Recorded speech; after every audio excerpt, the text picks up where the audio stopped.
Welcome back.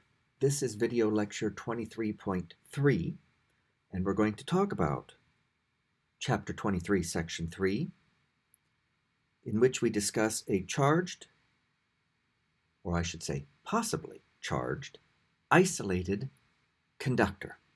Okay? And what we're really getting at, the key ideas in this section, are this. What are the general properties that we'll be able to count on being true? What are the general properties of any kind of conducting material in a condition that we describe as electrostatic equilibrium? What that basically means is that you have some kind of conductor and nothing's happening with it.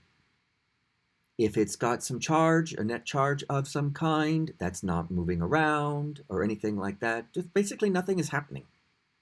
Seems pretty boring, but it's pretty common with conductors. And so we need to know what these properties are, because we will need them a lot, because so many things are electrical conductors. So I'm just going to start with basically a laundry list of what are the properties of a electrical conductor in electrostatic equilibrium. First, we better define exactly what we mean by electrostatic equilibrium. I described it very loosely as nothing is happening, but here's what we really mean. That's the first condition here. Basically, the definition of electrostatic equilibrium. None of the free electrons or free charges in the conductor are accelerating. Let's remember what it means to be an electrical conductor. There must be in the body of the conductor a huge number of free to move about charged particles. Usually, those are electrons. Plain old vanilla electrons. Huge number of them, of the order of 10 to the 23, Avogadro's number. And they're just moving around freely in the body of the conductor. That's what makes it a conductor. If this conductor is in electrostatic equilibrium, then we mean that those free electrons in there are not accelerating. They're not being accelerated by forces. So that's just the defining condition for electrostatic equilibrium. And now come the consequences of making that definition. Here's the first consequence. Given the definition of electrostatic equilibrium, it must be the case that the electric field in the body of a conductor is equal to zero. Okay? I mean, that is worth writing. E equals zero in the body of a conductor. That is the first and foremost thing to remember about an electrical conductor in electrostatic equilibrium. There can be no electric field in the body of the conductor. Now, you ask, why? Simple. If there were an electric field in the body of the conductor, then there would be a force on the free electrons, right? F equals QE, and they would accelerate. Boom, no longer have electrostatic equilibrium. It's that simple, okay? So that is first and foremost the thing to remember in this situation. If the conductor is in electrostatic equilibrium, then there can be no electric field in its body. Now, next property. Let me try to be clear about this. Whereas there absolutely cannot be an electric field in the body of a conductor, that is not equivalent to saying that an electrical conductor can have no net charge. Charge and electric field are not the same thing. An electrical conductor could have a net charge, maybe because it was given some excess electrons. So it's got more negative charge than the positive charge from all the protons that it has inside its nuclei, and therefore the overall charge of the conductor is negative. Or maybe it lost some of its conduction electrons, so that it has fewer electrons overall than protons. Then it would have a net positive charge. Or it's definitely physically possible that a conductor in electrostatic equilibrium will have an overall charge that's not equal to zero. But if it does have a charge, there's something we can say about that, and that's the next property. If the conductor has a net charge, it doesn't have to, but it could. If it does have a net charge, this excess charge, right, the amount that's excess, must reside on the surface of the conductor, not within the body of the conductor. If the conductor has a net charge, that charge must reside, the net charge must reside on the conductor's surface, not inside the body of it. This we can prove from Gauss's law. Let's look at this little drawing here. What we've got is some odd-shaped sample of electrical conductor. It's a piece of copper, and it's hanging from an electrically insulating thread to the ceiling. It's that thread there, which is electrically insulating, that isolates the conductor from other things. Okay, so we have an isolated conductor, and there's nothing else happening to it, so it must be in electrostatic equilibrium. Let's say that we gave it an overall net charge of plus big Q.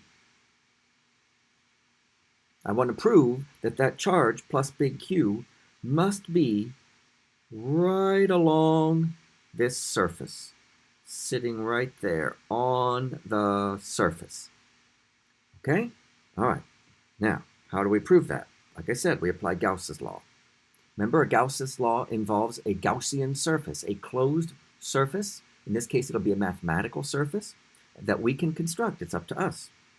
The Gaussian surface, it's kind of hard to see in this 2D drawing, exactly mimics the shape of the conductor and is located just below the surface, infinitesimally below. Okay? So we have chosen this Gaussian surface to mimic the shape of the conductor, but be just below the surface. Okay? So we have a Gaussian surface just inside the body of the conductor. Now we apply Gauss's law to that Gaussian surface. The total electric flux, phi, I should say, phi sub E, through the Gaussian surface we picked, must equal the total charge inside that Gaussian surface over epsilon 0. Then what I did next is I just replaced the expression for the electric flux with basically its definition. Integrate the electric field, E dot dA, over the Gaussian surface. And the result of that integral must equal Q enclosed over epsilon 0. Okay. Now let's use property 2 that I just stated, that in the body of a conductor, the electric field must equal 0 everywhere. And the Gaussian surface is in the body of the conductor. So the electric field must be 0 everywhere along the Gaussian surface, since that surface is inside the body of a conductor. You see what I'm saying? That means in that integral of E dot dA, there is no E. And the integral of 0 is 0. So the electric flux on the left side of Gauss's law must be 0. There is no electric field to pierce the Gaussian surface. Well, if the left side is 0, then the right side of the equality must be 0. So the total charge inside that Gaussian surface must be 0, right? The total charge inside the Gaussian surface must be 0. Notice I'm not saying there isn't any charge inside the Gaussian surface. There can be charges inside the Gaussian surface. But in this case, the total of all that charge inside must be 0. Apparently, I must have just as much positive as negative charge inside this Gaussian surface.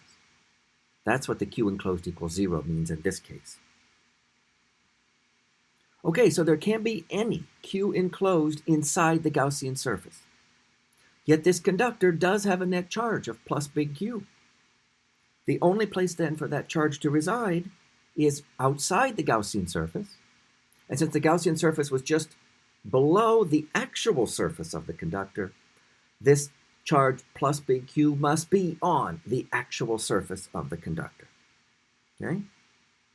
The excess charge on the conductor must reside outside the Gaussian surface, and since that Gaussian surface was chosen to be just inside the body of the conductor, the excess charge must reside on the surface of the conductor. Gauss's law proves it. Pretty neat, huh? All right, more properties to know about a conductor in electrostatic equilibrium. If the conductor has a net charge, again, it doesn't have to, but it could. And now we know that charge must reside on the surface of the conductor. That will, if this is happening, produce electric field outside. Not in the body of the conductor, but outside, because there'll be charge on that surface out there. Okay? That electric field that's created outside the body of the conductor must be perpendicular to the surface of the conductor at every point. So if I go back to this odd-shaped piece of copper up here, which we assumed had a positive charge plus big Q smeared out over its outer surface. That means the outer surface of that copper has positive charge. Then if I go around and sketch the electric field vector out in the outside space created by that charge, it's got to be perpendicular to the surface. Like that at that place. Roughly like that at that place. Roughly like that at that place. Like that there. Like that there, etc. You see what I'm saying?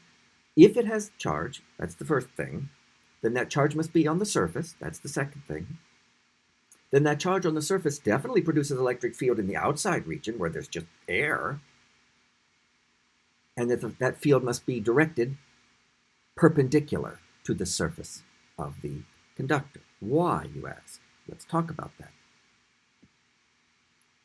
So my picture here, which is a bit rough, let me try to do a little better job. Up here at the top is trying to show the surface of a conductor. And I only drew part of it, but let me draw more of it. Okay? This is meant to be an electrical conductor. Okay? And we are saying that, suppose, there is positive charge smeared out over the surface of this conductor. It will be smeared out over the whole surface, of course. That will produce electric field in the air outside. But that electric field must be perpendicular to the surface at each location, like here.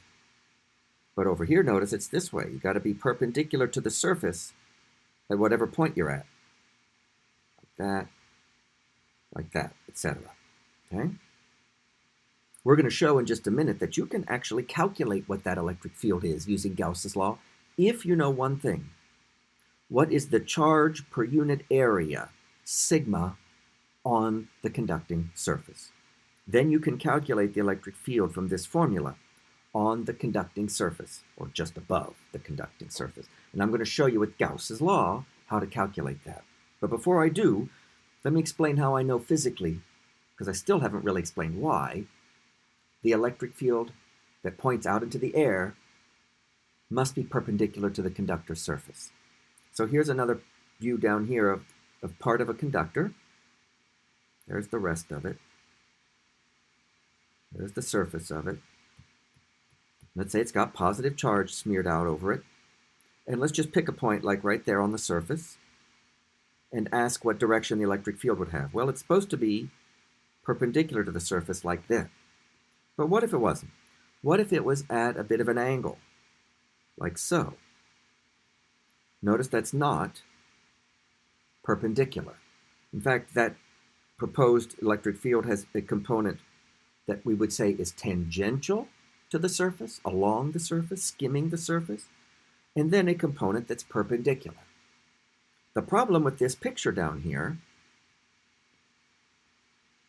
is that this tangential component of the electric field right there can exert a force on any free electrons that are on the surface, and that can cause them to accelerate. Boom, you don't have electrostatic equilibrium anymore. It's that simple. Okay? Okay, so these are the properties then. No electric field, assuming a conductor is in electrostatic equilibrium, properties are no electric field in the body of the conductor, none.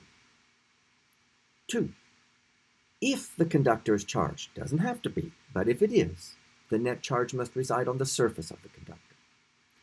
3. If there is a charge on the surface of the conductor, that charge creates electric field, not in the body of the conductor, but in the outside space. And that electric field must be on the surface of the conductor perpendicular to the surface. Now what I want to do is use Gauss's law to derive this result right here. The expression for the magnitude of the electric field at the surface of a conductor. I already know the direction must be perpendicular. Let's get the formula for the magnitude. And since it's magnitude, I really ought to have an absolute value there, because you can have a conductor where there's negative surface charge density on the outer surface. Okay, here is the scenario.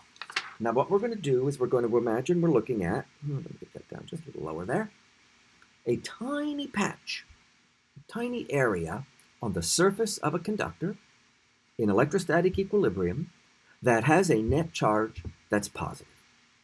And we're going to zoom in on the body of that, on the surface of that conductor, so that this patch we're looking at looks flat. And the charge is spread out over it evenly. And that's what this picture on the right shows. It shows a kind of green shaded surface that's supposed to represent a small patch. No, that's not going to work if I don't get that down lower. A small patch of area on the conductor's surface.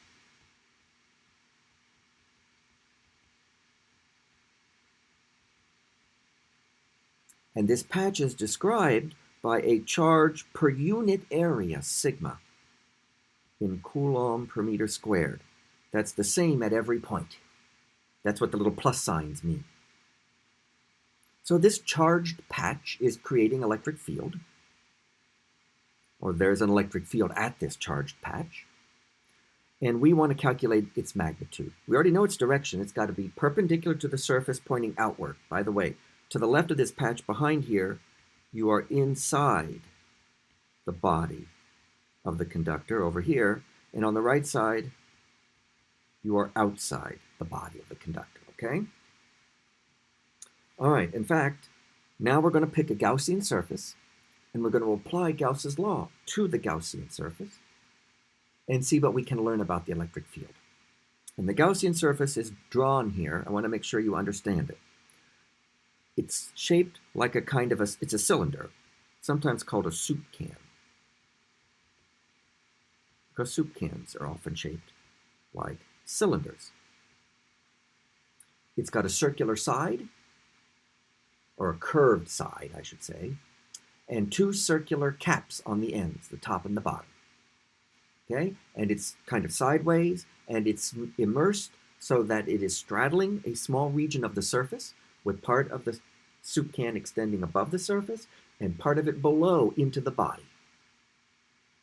And the second picture here below is a side view, if that helps. Okay, to the left, we are in the body of the conductor. See how it's shaded green? To the right, we are in outside air, just shaded white. We see plus charge on the surface with the plus signs. We see electric field lines pointing perpendicularly away from this flat surface, like so. We see the side view of our Gaussian cylinder, kind of drawn in yellow. Okay, we're looking at the curved side, and we can see where there's electric field piercing that Gaussian cylinder. There is, in fact, only one place where there is electric field piercing that Gaussian cylinder. And I'll go up to the top view here. It's over this circular top cap, right there. That's where the electric field pierces. Here you see it, right there. At least one of the vectors is shown, piercing the top cap. If you think about the rest of that soup can and the way the electric field points, there aren't any other piercings. You see that? There aren't any piercings through the part of the conductor, the Gaussian surface, that's inside the conductor. That would be represented by this region, because that's inside the body of the conductor. And remember, the electric field is zero in there. There is no electric field to pierce that inside region. The electric field doesn't pierce this curved side on the outside right here. Here, because out there the electric field would just skim it on that side, doesn't pierce it. So the only part that gets pierced by electric field is that circular cap on the right. Now we're going to apply Gauss's law to that Gaussian surface. So phi electric equals Q enclosed over epsilon 0. And now we're going to start with the left-hand side.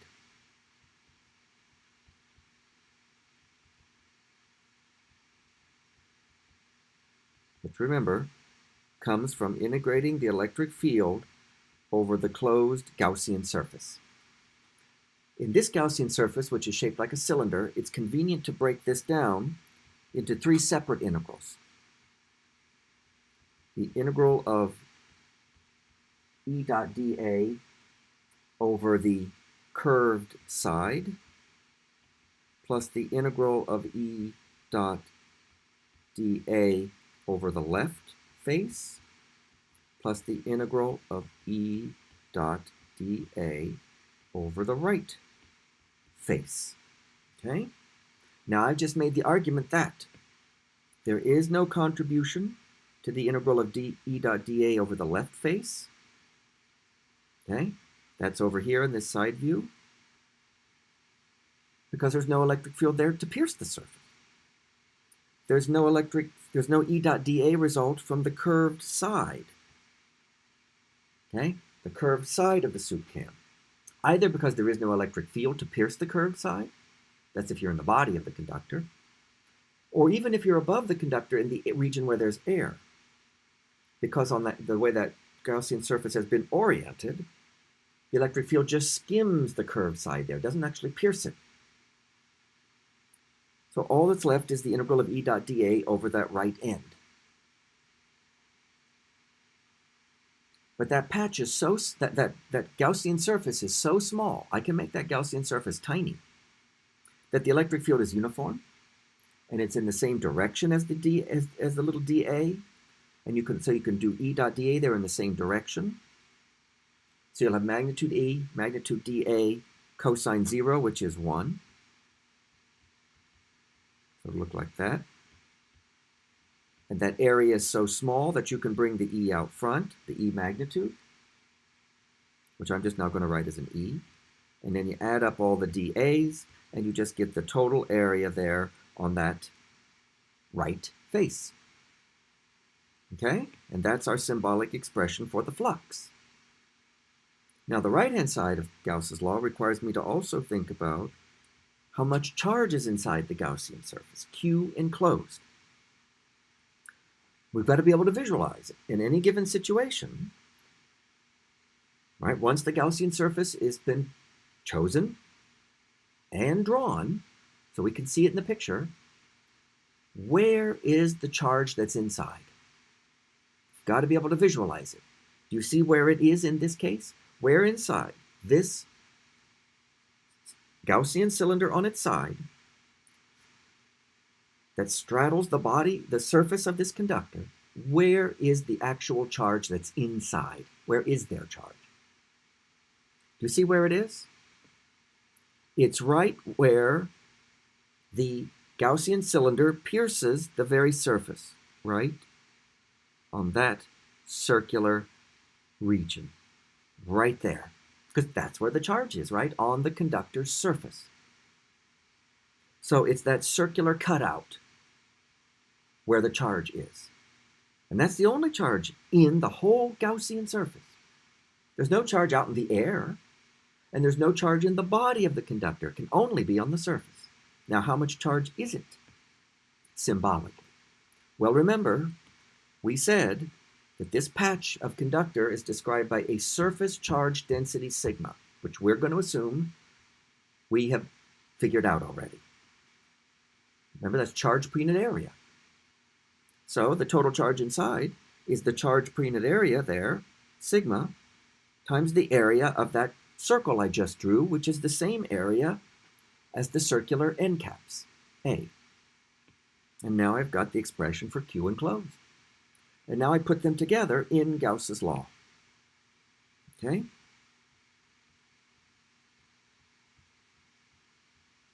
phi electric, E times A, equals Q enclosed over epsilon 0 equals sigma A over epsilon 0. Let's divide both sides by A. That goes away. That means my answer that I'm going to get for the electric field does not depend on the area A of that circular cap on the Gaussian surface that we chose. Well, of course, the electric field, that's a physical phenomenon completely independent of us, can't depend on the property of a Gaussian surface that we pick. And so what you get for the magnitude of the electric field on the body of the conductor, on the surface of the conductor, is just that. Now it's technically, these are all magnitudes, so there should be an absolute value on that. Sigma over epsilon 0. Pretty famous result. Will be very useful. Okay? All right, I want to close the video by doing a little practice with you. I was going to have you do it as class engagement, but let's just do it together. Although I will recommend to you that as we go through this, you try to answer the questions yourself, pause the video, think about them before we talk about the answers. So we're going to practice with properties of a conductor in electrostatic equilibrium. All right, now, let's put a little twist on what we've been talking about. We've got a figure here that shows a cross-sectional view of a spherical metal shell. That's the thing that looks kind of bluish. And it's got an inner radius, big R. I don't care about its outer radius.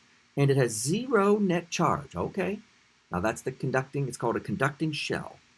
That means it's electrically neutral. Neutral just means it has 0 net charge. Okay? Now, but that's not all. It's a shell, so there's a hollow interior, as the picture is implying.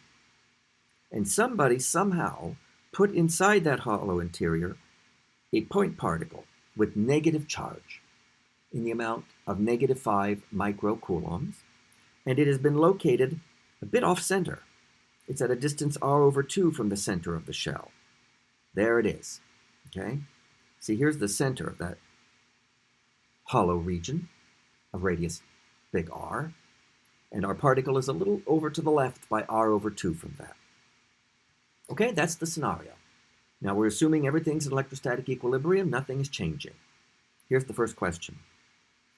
What is the net charge induced, fancy word, on the inner surface of the shell? And let's make sure we're clear what that means. Inner surface of the shell means the spherical surface just on that inside, right there. Now again, the picture looks like a circle, but remember it's a cross-sectional view of a sphere. Apparently, there is a net charge on the inner surface of the shell, and it's been induced, i.e. caused to appear, by what? By that charged particle in there. So we're going to have to find out how much overall charge is on that inner surface that I just shaded in green. And then I want to know if this charge is distributed uniformly over this inner surface. Notice we are talking about charge on a surface of a conductor. That's allowed. You just can't have any net charge in the body of a conductor. All right, how are we going to figure this out? Gauss's law for part A. We're going to apply Gauss's law. It's true for any closed mathematical surface we choose. To be useful, we just need to make a clever choice. I'm going to apply Gauss's law to a spherical Gaussian surface that is located in the body of the conducting shell. That's supposed to be a sphere. But the key thing is it's in the body of the conducting shell. Let me emphasize something now that I'll also emphasize in our class meetings. When we apply Gauss's law in our homework or on a quiz or on an exam, we, as the person solving the problem, have to draw in a picture somewhere where the Gaussian surface is, because we're the ones who pick it. And how is the reader supposed to know what it is if we don't show them? You have to show the Gaussian surface in your sketch. That's what I'm going to apply Gauss's law to. And of course, Gauss's law says the total electric flux through any closed mathematical surface equals the total charge inside that surface over epsilon 0. So let's start with the left side. The flux through the Gaussian surface that I chose, which in that 2D view is that red surface, which is shaped like a sphere, which is in the body of the conducting shell. So here's the first question for you. What is that electric flux through that Gaussian surface? Think about that a minute. Did you say the electric flux through that Gaussian surface is 0? Why? Did you say, well, you put the Gaussian surface in the body of a conductor. You can't have an electric field in the body of the conductor, so there isn't any field to pierce your Gaussian surface. So you did that yourself by choosing the Gaussian surface where you did. And that is correct. There is no electric flux through any Gaussian surface we might pick that's entirely in the body of the conductor. But then that means from Gauss's law that the left-hand side is 0. So we have to conclude that the right-hand side is 0. So the total charge inside the Gaussian surface, that's the red surface, or the one I've labeled, right, must be 0. Now that's the total charge inside. I'm not saying that there must be no charge at all. I'm saying there must be no total charge inside. Well, in fact, we already know we have a charge inside, right? We've got that point particle. Okay? So we already have -5 microcoulombs from that point particle. But the charge inside's got to be 0. There's got to be +5 microcoulombs of charge somewhere. It's not in the hollow region where there's air there, because there's just that one particle. It must be on the inner surface, the part I drew in green. Let's label that total amount of charge Q inner. It's the total amount of charge that's on that inner surface of the conductor. You can have charge on a conductor's surface. So 0 must equal -5 microcoulombs plus Q inner. Just solve algebraically for Q inner. And you get +5 microcoulombs. Okay? So there is +5 microcoulombs spread around that inner spherical surface of the shell. Is it spread around there uniformly, do you think? Evenly? What do you think? The answer is no, it is not, because of where that point particle is located with negative charge. Now I've got positive charge spread around the inner surface of the shell. There's going to be more of it over here on the left region, closer to the negative charge. Opposites attract. And there'll be less of the positive charge over here. Does that make sense? See what I'm saying? Now, what if that little point particle with negative charge had been placed exactly at the center, there, of the hollow region? You'd still have a total charge Q inner of +5 microcoulomb induced on the inner surface, but then it would be uniformly distributed around the surface because the point particle is at the center. You have symmetry going for you, but it's not. So that's our picture for part A. Okay? All right. Here comes another question. What is the net charge induced, caused to be, on the outer surface of the shell? And is this charge distributed uniformly over the outer surface? Apparently there's charge on the outer surface too.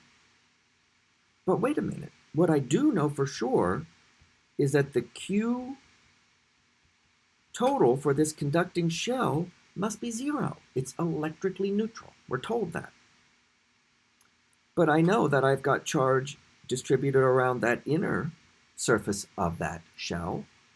So there must be also some charge distributed on the outer surface of the shell, so that the total is 0. Let's just solve algebraically for the charge on the outer surface. Well, it's just the negative of the total charge on the inner surface. Total charge on the inner surface is 5 microcoulomb. So the total charge on the outer surface is negative 5 microcoulomb. So if I go back to this picture, let me declutter it a little bit. Okay? All right. So the Gaussian surface is the one that's in the body of the conductor. The inner surface is the one that I drew right there on the inner surface. It has a total charge of plus 5 microcoulombs and is distributed non-uniformly over that inner surface. And now what we're saying is that there's also induced some charge on the outer surface of this conducting shell. You can have charge on the surface of a conductor. And that total amount of that outer charge is negative 5 microcoulombs. Do you think it's distributed around there uniformly? I will tell you one more bit of information that's usually implied in these problems, and it takes getting used to. Unless the problem says otherwise, you may assume that there's nothing else outside there except very far away. No charges outside. If that's the case, then there's nothing out there to perturb the charge on the outer surface, so it will be spread around. Let me try to do it evenly on the outer surface. Okay? And the last thing we are asked to do is make a sketch of the electric field line pattern in the following 3 regions. Inside the shell, in the hollow region, in the body of the shell, where there's actual conducting material, and outside the shell. So let me go back to the picture up here, because we're going to draw it on that. I'll draw them black. Okay, remember, electric field lines begin on positive charge, terminate on negative charge. They can curve if they need to. So what I have in the inner region, in the hollow region, is electric field lines kind of like that. See? Away from the positive charge that's on the inner surface, terminating on the only negative charge there is in there. Well, it has to come out perpendicular. Okay? On the negative charge. So some of the electric field lines in that gap region. Note that in the body of the conductor, right, where there's actual conducting material, there's no electric field at all anywhere in that body. E equals 0. So don't draw any electric field lines. That's a big point. And then outside, we have electric field lines that must be coming in straight, because everything's symmetric out there, from some positive charges that are way out there and terminating on the negatively charged outer surface, like this.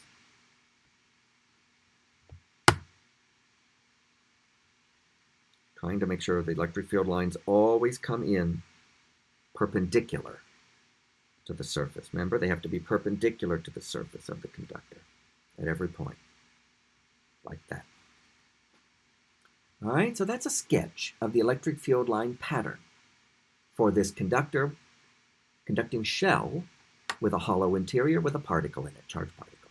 There's a lot of good physics in that, and we'll be talking about that kind of stuff in class, okay, so that we can start to get used to these properties of conductors. That's all for this video.